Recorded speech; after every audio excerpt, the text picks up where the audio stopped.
I think in my case, art was pretty much beaten out of me until I grew up. And many years later, I had just been through a really bad breakup, and something told me, okay, I want to draw, but I'm not sure what to draw. Okay, fine, I couldn't do this with a wall back then. Let me do this with a door right now. So I take my paint and I start sketching, and it took me about a month. Wow. What I did was, the message in it is hope. Whoever looks at this will feel hopeful, will feel like they have another chance, they will always be able to move forward. That was the intention I put into it, and I drew it.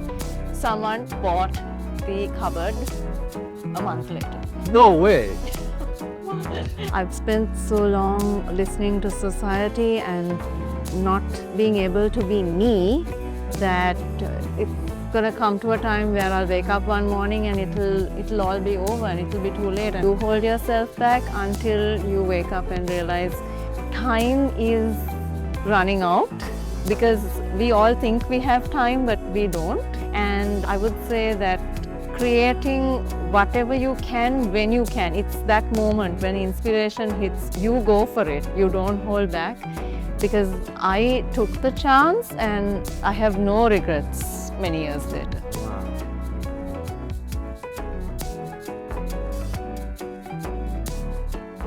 Hi, welcome to the CreativeOdysseyPodcast. My name is Sheran, and today we are recording at Hatchworks in Sri Lanka. It's a startup hub where creativity and technology meets. They solve human problems and come up with creative solutions. And today I have here with me Michelle, a dancer, a model. Today I have Michelle with me, who's a model and a journalist and many other things. That's completely fine. We just met this morning anyways. That is true. On the phone. And I know, right? So, Michelle, the Creative Odyssey podcast is about highlighting creatives and their journey and how they came into their creative identity. So, to start with that, I would like to know what kind of a person little Michelle was, and then let's go from there. Okay, so little Michelle, like many other children of the time, was creative, was fun, but then there are times, you grow up and your family tells you have to be A or B or C or follow this particular profession or career, and then you just wind up leaving yourself behind. So when I left school and got to the path where I had to choose my career, I picked an airline simply because one of my cousins was in the field and it looked cool.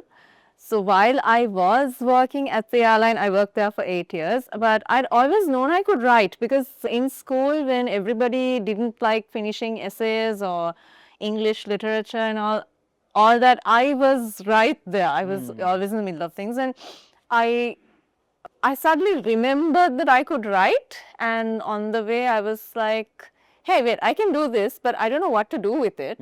So fast forward to 8 years later, I leave the airline just when I'm in line for a promotion and everyone thinks I'm crazy. Wow. But I was like, no, I want to do this.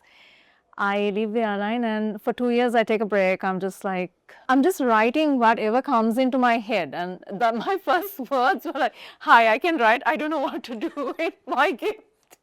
Wow. And I called an advertising agency in Colombo and I said the same thing to the CEO. I was like, so I can write, but I don't know what to do with it. If you're looking for somebody who is into writing, can I please work with you? And he's like, sure, I know what to do with you. Come on.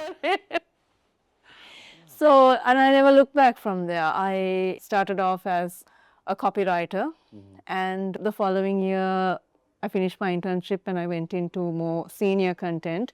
I also started modeling alongside this. So at one point in time, I was working for 5 magazines, lifestyle magazines, and 2 newspapers, and modeling, and it was a lot going on. Yeah. And the COVID hit, and after that there was like a lot of publications are not in print anymore, but it's picking up now, and I like where we are going now, because when it comes to content creation, there's so much more that has opened up where we can express ourselves creatively. Okay, wow, that's a lot. You've been on a journey. So, real quick, explain to me, you talked about society a little bit, like help my viewers understand the circumstances and how you kind of veered away from creativity? Well, I can draw, but I did not realize that I can draw until much later in life, because I think art was sort of suppressed when I was a kid. When you want to, every kid wants to draw on the wall. And while it is, well, people are okay with it now, they were certainly not okay with it back then. So they were always, oh no, no, you don't do that, or you stop that, or they smack you. And I think in my case, art was pretty much beaten out of me until I grew up. And many years later, I had just been through a really bad breakup, and something told me, okay, I want to draw, but I'm not sure what to draw. And then I talked to my friend, and he was like, you don't have to have a plan, just sit in front of whatever you want to draw and art will come to you. And I was like, okay, that makes some sense. So I sit in front of, you're going to like this, I sit in front of one of the teak almirahs that were very valuable back in the day. Grandmother, mother. I'm sitting in front of this door and I'm like, okay, I want to draw on this now. I mean, yeah, I couldn't do it. How old you were at this point? I was in my 30s. Okay. Wow. Wow. I couldn't do this back then. At least, okay, fine. I couldn't do this with the wall back then. Let me do this with a door right now. So I take my paint and I start sketching, and it took me about a month. Wow. Flash forward to a month later, there's a phoenix on that door. Wow. What I did was, the message in it is hope. Whoever looks at this will feel hopeful, will feel like they have another chance, they will always be able to move forward. That was the intention I put into it, and I drew it. Someone bought the cupboard a month later. No way. What? All because you asked your friend, okay, what to draw, and you draw anything.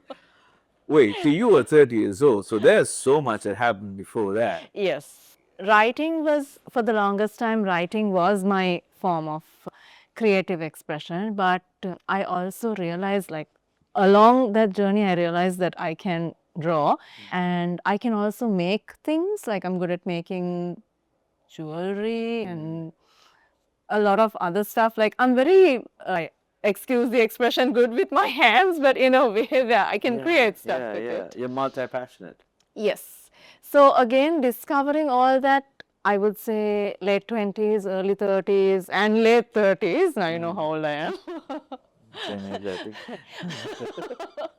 But what I have to say though here is that there's never a right time or a wrong time. There's never a certain age to, start creating or stop, or you just need to follow your own path, your own journey, and do what works for you. Because coming from a place where everyone told me, oh, don't do this at this time, you have to do this at this time, or something like that. And at that point in time, you get so confused. You hold yourself back. You are your own worst enemy. Yeah. And you hold yourself back until you wake up and realize time is running out. Because we all think we have time, but we don't. And I would say that creating whatever you can when you can, it's that moment when inspiration hits, you go for it. You don't hold back. Because I took the chance and I have no regrets many years later. Wow. How do you define how do you define creativity? Well, it would be inspiration, something where you're not expecting, something that hits you when you're least expecting it, and you just you put it out there. It can be in the form of words, in the form of something you make, or something you paint or build, but it's such a wide form of expression. So I don't even think that you can put a definition to it. Interesting. Yeah. So, okay. So, when did you realize you were a creative? And was it through the journaling newspaper, the journal, what do you call it? I'm forgetting what you call yourself. A journalist. Journalist, thank you. I don't like that word. But was it when that happened, or? No, I think advertising helped me a lot. Really? Back then because it helped you channel the creative energy. And the place I was working in, they let you express yourself. So I always have to give props to them for this. When I came into the field, and all I knew was that I can write, and I'm like, okay, I can put a sentence together and get paid for it, great. But it was that field. I'm not particularly referring to one company, although the company I work for was amazing. But the field in general does help anyone with their creative expression. They're supportive. They're very caring. They help you discover yourself. So I love this. I love the field. And even though I'm not in it anymore and I'm a journalist, but I always give props to advertising. We're so excited to share with you all the episodes that we filmed in Sri Lanka. We know a lot of you have been waiting, but we wanted to make sure that we did this really meaningfully because it really was an exciting time. When Sheran first came to me and said he was going to take the podcast to Sri Lanka, I honestly thought he was crazy. And so did I. I was like, is there any possibility we can fit this in? I want to try to bring the podcast there and get to know people and interview creatives. So we expected to have just a few conversations, maybe a little sparks of inspiration here and there, but what happened was so much deeper than that. We met so many people that not only you got to interview, but that also came alongside us to help make these conversations happen. The crazy thing was this daring idea of going to a country, even though I'm from Sri Lanka. I hadn't been back for 7 years. And all I knew was some people from school that I went to and some on social media that I've been following, but didn't really have a concrete plan to make it happen. And some days we had 6-7 episodes back to back recorded because people were waiting and you were kind of facilitating that. Yeah, so it felt really significant because not only was it that we were having these raw and authentic conversations, but a lot of their stories resonated with Sheran's, and so it just was really fascinating to see them speaking the same language and to see just this commonality of creativity and identity and purpose coming out as the themes of these conversations. You must be wondering when this trip happened. It happened in September, and the goal was to get these episodes out by December or last year. Well, a lot of things happened, and I didn't want to diminish the work we put in and again the amazing guests that we've had. So we decided to do something really cool, and we're going to post however many we can a week. So linked in every single episode, you'll find a free PDF. It's actually a magazine that we developed. You can kind of think of it like if you go to a concert and you get the souvenir of what happened behind the scenes and just about the different artists and all those things. We wanted to share with you not only about Sheran's journey, but then help you connect with some of the guests that we interview in Sri Lanka, and then invite you on your own creative odyssey. Yes, there's so much more that goes into or that fuels this podcast, which is this mission to inspire people to create so that they can get to know themselves and connect with their inner child. So to see that we could bring that story out of Sri Lankan creatives, a wide, diverse range of creatives, was definitely a highlight. Our hope is that whether you're living in the States, you're living in Sri Lanka, or somewhere else around the world, you'll connect with someone's story within Sri Lanka, and it might inspire you to continue on your own creative odyssey. The link to the PDF of the magazine is in the description, and please check it out. They're doing really cool things that I really think you should be checking out to see their journeys. So without further ado, let's get to the episode. Okay, so you've gone into you've tried different kinds of creative stuff. When was the time you kind of stopped listening to people and just do whatever the heck you want? I think I would say, I think when I hit 30, I was like, oh wow, when you're a kid, 30 feels really old, right? And then suddenly fast forward and you're 30 and I'm like, oh, okay, so kind of in the middle, right? So I think whatever I do now doesn't really matter. And even if people have an opinion about it, well, that's too bad because I've spent so long listening to society and not being able to be me that it's going to come to a time where I'll wake up one morning and it'll all be over and it'll be too late, and then I'll be a little old lady with a cane and I'll look back on my life and be like, what did I do with it? So There's actually somebody who's very close to me, and he calls me, his nickname for me is Wild Child. Ah. Yeah. So, because, and I always tell him, you cannot afford to point fingers at me when you're not better at it. It's basically pot calling the kettle black, but he is somebody who also has been through a lot in his life, and he's actually one of my mentors in a field that I'm in. And he also he's seen a lot, experienced a lot. So I think I would agree that I am wild. I don't look it though. You look at me and you see a very serious journalist or someone, who's occasionally expressing herself in a fashion shoot or something like that. But there's a lot that, which you sometimes hold back inside. And I would say put it all out and, don't worry about what people have to think. Just let it out and express yourself. Right. So when I look at creatives, right? If you look at the creatives Odyssey, usually they are kind of trying to find their passions and whatnot, and somewhere along the way they figure out their creative identity. Like, oh, like this is what I'm supposed to do. Like all this time I was supposed to be this person, but I was trying to pretend and be something else and whatnot. How can you tell somebody, what's the advice you can give to that kind of person who already knows that they're different, right? That they are multi-passionate or whatever. And how can you if you were to give them a guideline, a path, how can they get to that point of like their creative identity? I think the first thing I would say, this is from my own experience, is that and the gut feeling sounds very cliche, but when you're doing the right thing and when you're on the right path, because it feels right.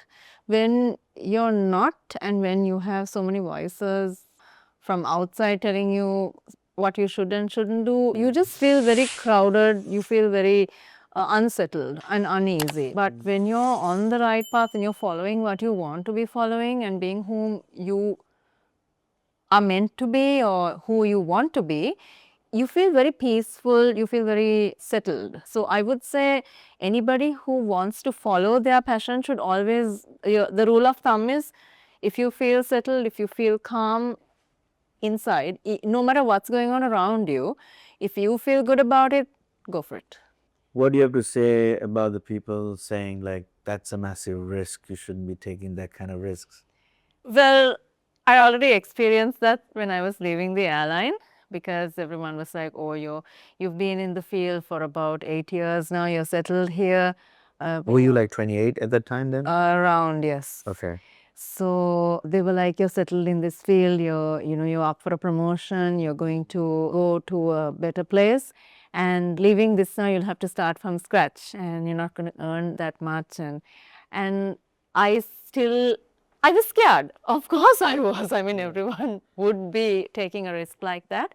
But I knew that if I didn't follow through with it, I would definitely regret in the future. So I listened to what everyone told me. I thanked them for what they were saying, and then I went ahead and did it anyway. I smiled politely as well, if that helps. Wow, that's powerful. I didn't think to smile. Smiling helps. Smiling helps. Even when you don't feel like it. So, okay, you took the risk, and how long did it take for you to feel like, okay, I did the right somewhere? thing? Yeah. Surprisingly, just 3 years. I was surprised too, because I had expected to, like work hard and grind. But see, again, your energies are very settled, right? When you're following the path that you want to follow. Yes, my first article was horrible. I look back at it now and I cringe. And today I'm covering forums for like business related forums. And I'm like, wow, how did this happen? Right. So yeah, you make it, and sometimes you make it quicker than you expect to. But it all depends on, how much energy you put into it as well. Now there's so much of tools to help you out. But I'm starting a writing career from scratch, where all I had was my talent, I would say, something I'm blessed with. And that was it. And then from there, I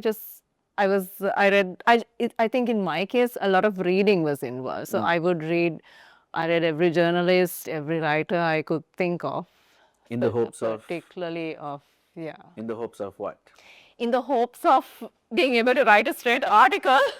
So you were trying. But what happened is that while, like, I think maybe the first few months of being in the field, I made the mistake of trying to follow someone else's style, and it didn't come out right. And along the way, I realized, okay, let me just use my voice. And it got to a point where it became so distinct that people would know when I've written an article, even though my name is not in it. Wow. And they were like, okay, you wrote this. And I was like, okay, how do you know? Wow. Wow. So, and even now, I can't even use AI tools to write because people know that it's not me, it's not my voice, it's not my style. So, wow. Yeah. So now you're into, do you see modeling as a way to express yourself and creativity?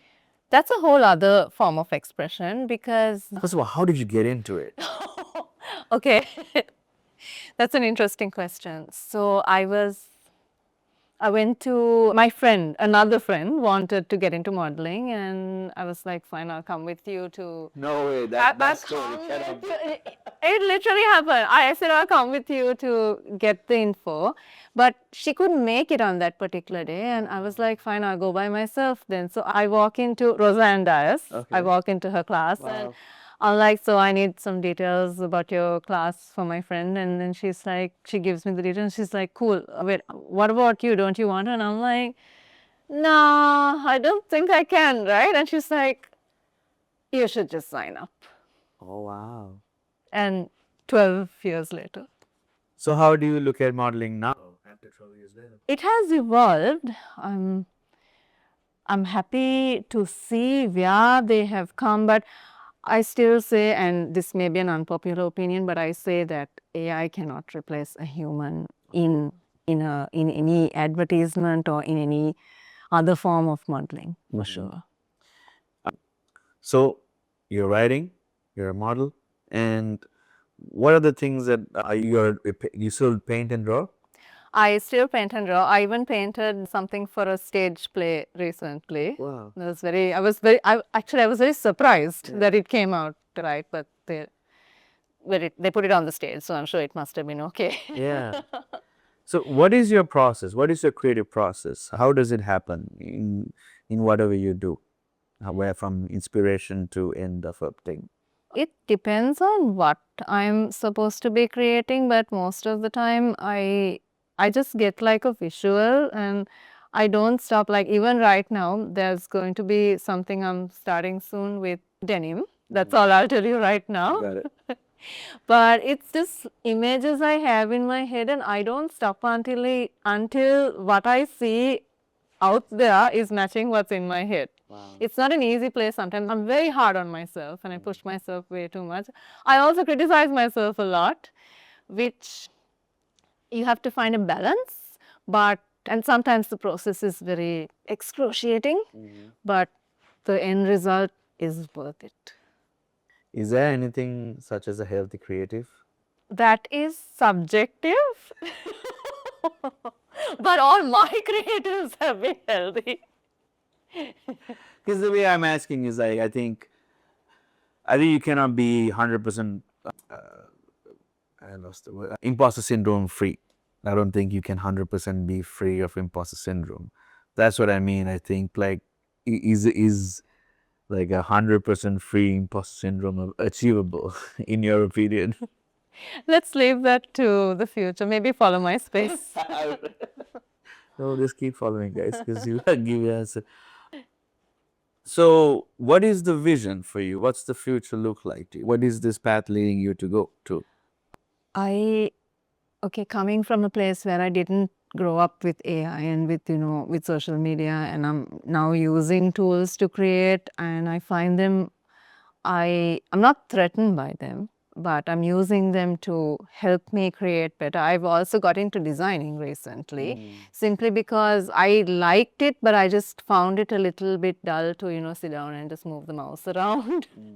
No offense to any of the design creatives out there, but lately, I mean, when you have courses that are shorter and help you learn faster, I've discovered that creating stuff is very interesting. And I did work for a radio station recently. I wound up changing most of their social media posts and doing my own creatives for their posters and their posts and designs and things like that. So maybe again, watch my space. Yeah, so you are a content creator. I am. Sorry, I wish I had a chance to research you. I've been doing podcasts all day.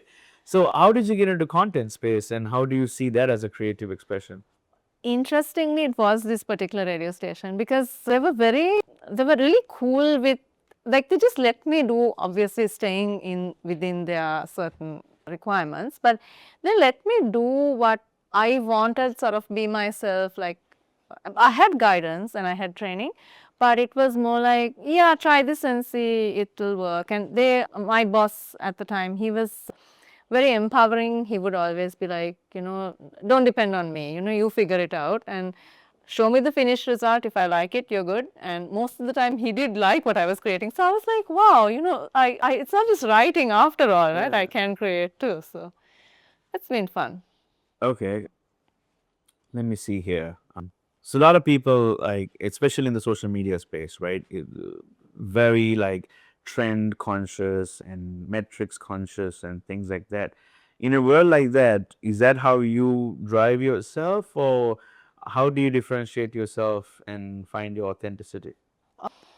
While the numbers are important, I would say that sometimes they can also bury you and they can put pressure on you to to do what you're not good at, or maybe not what is going.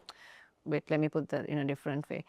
To not be yourself and not create what you want to create. And sometimes you're so busy following trends, or you're so concerned as to, okay, what will someone say or what will someone think? There is a unique aspect of you that when you put it out, it does resonate with a whole lot of other people, which again, I would say at the start, I made the mistake of trying to be something just because other people were. But now I realize that when I am genuinely me, people do notice.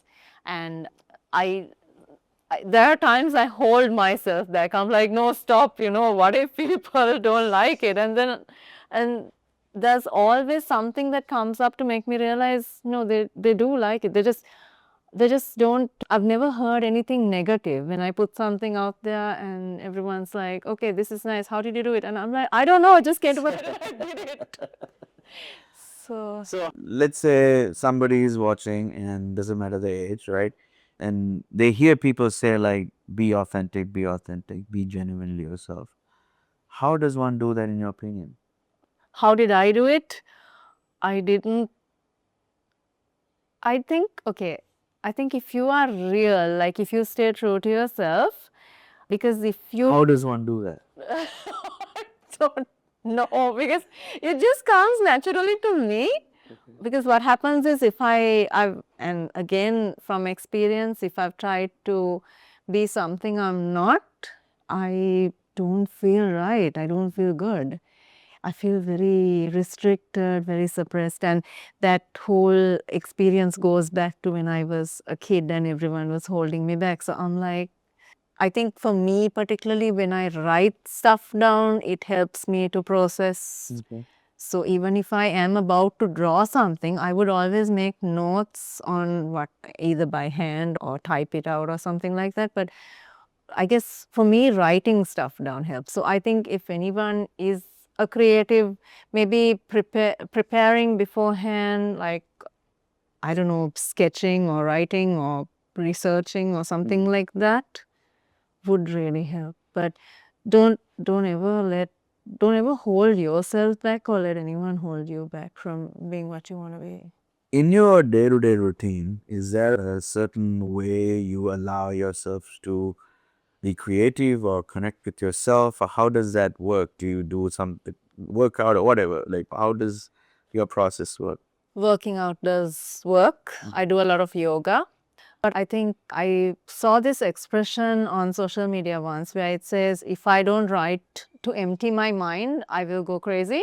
And I can completely agree with that, because if I don't write to empty my mind, I just have a whole lot of stuff inside and I can't. So I do journal a lot and I put it all out there, and it helps me process myself. It helps me know myself better. It has also helped me confront very dark parts of myself that would otherwise be buried in there, because a lot of us are all about love and light and all things bright. But there's a part of you that you have to confront, because if you don't meet your demons and know them and know why they are there, you really need to do that, because you're not able to know yourself fully, because we all come with a little mix of everything. Yes. So if you bury that part of you, just wind up being a very constricted and suppressed person. So there are times when currently I'm confronting my need to be in control of things. And because it's always like, okay, I need to know what's going on. I need to know that there are some questions which haven't got answers yet. And there's an urge to push for it, to push for the outcome, to control the outcome. And lately, I've been following certain other creators where they talk about just being and not doing. And that's not easy at all. So I am currently in this situation, okay, how do I be? Because I'm so used to doing and making something happen. So meditation helps a lot, and also creativity is a form of meditation. Yes, I believe it. We'll get there in a bit. But lately, so for me, it's just a process. I'm breathing through it now. Okay, like I cannot do. I have to maybe wait for a little while to reveal the answers to me. Right. It's not easy. It's very, for me, it's been very, how do I say, very, Freeing? sorry? Freeing experience? No, it's been a, Not freeing, okay, we'll get that. We'll get that. it's been like a very sort of like, I'm like, I want to know what's going on. I'm so restless. You know? But when then there's one point in time I told myself, just yesterday, I was like, okay, breathe. You're going to be fine. You just need to learn that the answers will come to you instead of pushing for them. So a few rounds of meditation did help, and okay. Very cool, because I didn't realize that there was a term, but I've been talking to a bunch of tech people and they call it thinking time. And I've been doing this for the last year, I think, where every day I have about at least 45 to minutes to an hour where I just sit and I have no agenda. I might have a notepad near me if thoughts come. But the idea is to kind of literally just sit there and let all the thoughts come out. It's actually meditation, I realized too. But I wasn't trying to do it for that purpose. I was just like, it's cool whenever I sit it quietly. After all the thoughts come out, then there's this silence in that process. And the silence is cool because for the most part, like, it is silent, but then randomly something kind of pops up really tiny, like, almost like a little twinkle. And then I would catch that. I would like curiosity, like, wait, why is this coming up at this point? And I kind of just like slowly follow that path until I'm done. And usually at the end of it, there's a truth about myself or something false that I was believing in. And then also, like, I feel like whatever path I'm on, especially on the podcast, like I said this, the idea, when I got the idea to come to Sri Lanka and record 20 episodes, like, it came in one of those sessions. And my only thing is, I don't get to judge the idea when it comes. I just write it down and I take it seriously as if it's something that I'm supposed to do. It's my curiosity telling me what to do. And here I am, like literally. How is it when you said judge the idea? There's a lot of times that we do judge our ideas and we are like, no, are you crazy? You're having a mental conversation. What are you thinking? It's not going to work. Right. And getting past that is very important because it may sound outlandish, but when you actually follow that trend, Yeah. you do come up with a lot of interesting stuff that will take you to a different place that you didn't expect to be. And also, if you had not gone along that particular train of thought, you wouldn't be there. And that's why I kind of talk about creativity as a way to connect with your inner child. Every time I have like a crazy idea or whatever, I would think of talking to my younger self. So like little Sharan, I'm like, I would never tell little Sharan that's a crazy idea. I'd be like, whoa, that's actually cool that you thought of that. Like we encourage kids to dream and imagine, right? At least now we do. They didn't do that in the past. So that's how I got over it. So it's like very simple to me. It's very simple, straightforward. If I have a crazy idea, I go straight to the younger Sharan and be like, hey, buddy, you're dreaming. It's cool. Like, it's not an outlandish idea. One interesting thing that in these conversations with little me that I came across is, I know we talk a lot about healing our inner child and going back and, sort of telling them, it's okay, I got you. There's a flip side to it where your inner child calls you out on things that you have not done. And there was one particular time where I had one of those meditation sessions with myself and I was like, I'm trying to comfort her and she turns around and tells me, hey, you have not done this X, Y, Z and what are you doing now? And I'm like, bro, okay, where is this coming from? Wow. I even wrote it all down. It's going to go into a book someday. That's awesome. You heard it here first? Let's go. Make sure you shout out. I'll do that. But yeah, it can take the other side as well. So what I would say is if there's a situation where your inner child calls you out, pay attention, see why they're saying what they're saying and take notes and keep going ahead. Wow. That's super cool. Like you speak. Yeah, because I've heard that. I've now not heard the other side around. Yeah. It It surprised me too because when it first happened to me, I was also like, whoa. Well, I just recently heard from our good friend Ty, his own daughter, when he said, oh, I can't do this, like he was trying to move chairs upstairs or whatever. And he was upstairs and he was telling his friend, I can't do this, I'm too old or whatever. The kid was yelling from the downstairs and like, no, daddy, you can't do it. And he's like, oh my gosh, like that's true. I have to. So it's funny, like it kind of connects that to me now even more. So that's why I'm like, whoa. His daughter is one of my favorite people. Not him. Yeah, I manage around Okay, here. I'm thinking. So with everything that you have gone through and like your childhood and all of these things, how can we empower young people to not fall into the same trap that we did and find their like inner selves and those kinds of, how can we encourage that from a young age? Because even journaling was more of a like writing in the diary type of thing, like what you ate and all that kind of stuff. Yeah. It was never really like what's inside you and like, it was never marketed the proper way. It never was, yeah. So how I did have a phase where I would write in my journal about what I ate for dinner and so the Instagram early days, right? no, I don't think about it, but yeah.